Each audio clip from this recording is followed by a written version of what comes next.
আসসালামু আলাইকুম। এখন দেখবেন সংবাদ শিরোনাম।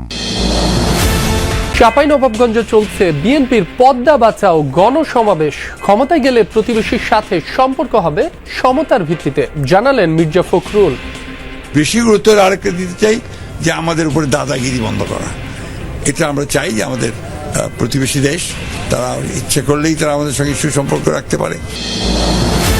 গেল তিনবারের মতো নির্বাচন হলে জাতির ভাগ্যে নেমে আসবে দুর্ভোগ। খুলনার পথসভায় গোলাম পরোয়ার 54 বছর ধরে দুর্নীতি লুটপাটের অভিযোগ। এবারের নির্বাচন যদি 14, 18, 24-এর মতো নির্বাচন হয়, জাতির ভাগ্যে দুর্ভোগ নেমে আসবে। কাঁচামাল ব্যবসায়ী আশরাফুল হক হত্যার মোটিভ নিয়ে পুলিশ র্যাবের ভিন্ন ভিন্ন তথ্য। অন্তরঙ্গ ভিডিও ধারণ করে টাকা আদায়ই ছিল টার্গেট।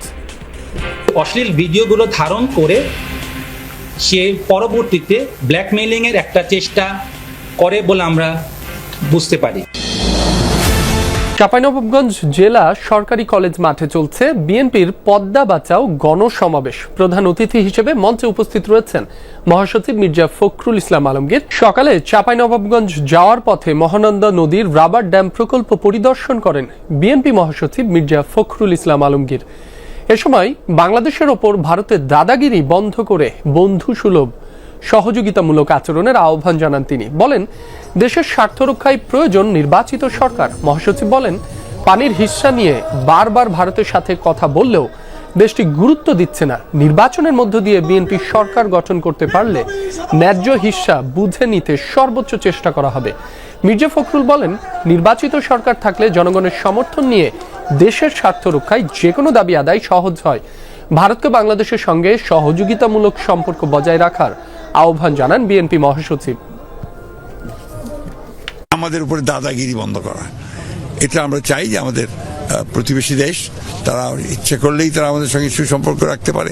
দুর্ভাগ্যজনকভাবে আমরা গত এই সরকারের মোদী সরকারের সময় দেখেছি উল্টো তারা বাংলাদেশের সময় চাপে ফেলেছেন।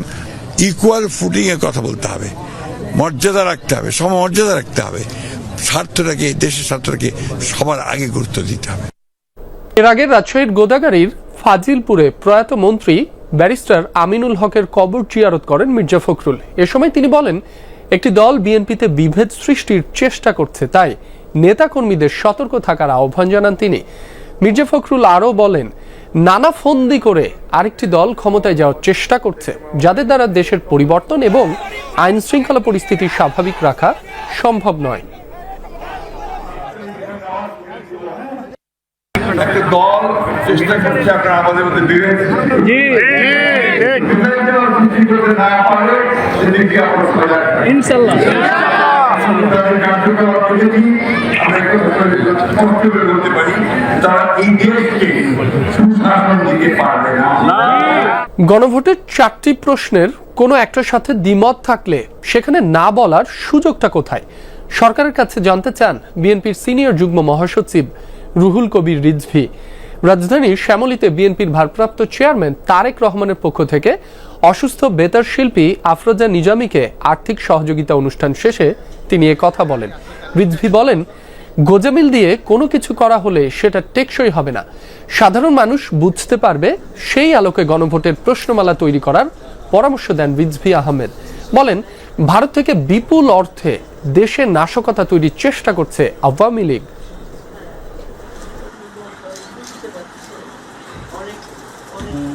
আমি যদি কোনো প্রশ্নের সাথে একমত হতে না পারি, তাহলে এই না পারাটা আমি লিখবো কোথায়? সেই জায়গাটুকু নাই, সেই বিধানটুকু এই ইয়ের মধ্যে রাখা হয়নি, গণভোটের মধ্যে রাখা হয়। যদি এইরকমই পরিস্থিতি কোনো জিনিস গোজামিল দিয়ে করলে সেটার সাস্টেনেবিলিটি, সেটা টেকসই হওয়া খুব মুশকিল হয়। বিএনপি ক্ষমতায় গেলে রাষ্ট্র পরিচালনার মূল নীতি আল্লাহর ওপর আস্থা ও বিশ্বাস সংবিধানে পুনর্বহাল করা হবে বলে জানিয়েছেন দলের স্থায়ী কমিটির সদস্য সালাউদ্দিন আহমদ। দুপুরে সোহরাওয়ার্দী উদ্যানে খতমে নবুয়াত সংরক্ষণ পরিষদের উদ্যোগে আন্তর্জাতিক খতমে নবুয়াত মহাসম্মেলনে এ কথা জানান তিনি বলেন, রাষ্ট্র পরিচালনার দায়িত্ব পেলে সংসদে আলাপ আলোচনার মাধ্যমে খতমে নবুয়াতের দাবিগুলোর বিষয়ে সিদ্ধান্ত নেবে বিএনপি। অনুষ্ঠানে জামায়াতের সহকারী সেক্রেটারি জেনারেল রফিকুল ইসলাম খান বলেন, মহানবী সাল্লাল্লাহু আলাইহি ওয়াসাল্লাম শেষ নবী। যারা এটা মানে না তারা মুসলিম নয়। জামায়াতও ক্ষমতায় গেলে খতমে নবুয়াত পরিষদের দাবির বিষয়ে সিদ্ধান্ত নেবে দল। এই মহাসম্মেলনে দেশ বিদেশের অনেক আলেম ওলামা অংশ নিচ্ছেন। সবাই যদি আপনারা সহযোগিতা করেন, একসাথে থাকেন, তাহলে আপনাদের এখানে আজকে যে সমস্ত দাবি দেওয়া আছে, আমরা সকল দাবি দেওয়া এই প্রস্তাবের পক্ষে ইনশাআল্লাহ। কানুনি ব্যবস্থা আমাকে শেষ করতে দিবেন তো, আমাকে শেষ করতে দিবেন তো। এবারের নির্বাচনও যদি বিগত 3 বারের মতো হয় তাহলে জাতির ভাগ্যে চরম দুর্ভোগ নেমে আসবে, এমন মন্তব্য করেছেন জামায়াতের সেক্রেটারি জেনারেল মিয়া গোলাম পরওয়ার। সকালে খুলনার 0 পয়েন্ট এলাকায় এক পথসভায় অংশ নেন তিনি। জামায়াতের সেক্রেটারি বলেন, অতীতে যারা নির্বাচনে বিশেষ দলের পক্ষে কাজ করেছে তারা এখন পালিয়েছে। বর্তমানে যারা নির্বাচনের দায়িত্বে আছেন তাদের বিরুদ্ধেও যদি সেরকম অভিযোগ আসে তাহলে পালানোর পথও পাবে না। তিনি আরো বলেন, বিগত 54 বছরে প্রতিটি সরকারের আমলেই দুর্নীতি ও লুটপাট হয়েছে। জনগণ এখন শান্তিতে থাকার জন্য দাঁড়িপাল্লায় ভোট দেওয়ার শপথ করেছে। এবারের নির্বাচন যদি 14, 18, 24-এর মতো নির্বাচন হয়, জাতির ভাগ্যে দুর্ভোগ নেমে আসবে। আগে যারা দলের পক্ষে কাজ করেছে সেই ওসি, পুলিশ, এসপিরা সব পালিয়ে গেছে। আপনাদের বিরুদ্ধে যদি সেই অভিযোগ আসে, আপনারা কিন্তু এবার পালাবার পথ পাবেন না। একপেশে সিদ্ধান্ত নয়, গণভোট নিয়ে সরকারকে রাজনৈতিক দলগুলোর সাথে আলোচনায় বসা উচিত বলে মন্তব্য করেছেন জামায়াতে ইসলামীর নায়েবে আমির অধ্যাপক মুজিবুর রহমান। দুপুরে রাজধানীর ডিপ্লোমা ইঞ্জিনিয়ার্স ইনস্টিটিউশনে শ্রম সংস্কার কমিশনের সুপারিশ বাস্তবায়ন শীর্ষক আলোচনা সভায় এ কথা বলেন।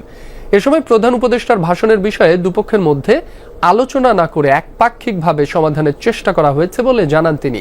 বলেন, সরকার এখনই সমস্যা সমাধানের উদ্যোগ না নিলে দেশে অচল অবস্থা তৈরি হতে পারে, আর এর দায় সরকারকেই নিতে হবে। এছাড়াও শ্রম আইন সংস্কারের সুপারিশগুলোর বাস্তবায়ন না হওয়ার শঙ্কা জানান তিনি। বলেন, সুপারিশ বাস্তবায়নে সরকারকে বিশেষ উদ্যোগ নিতে হবে।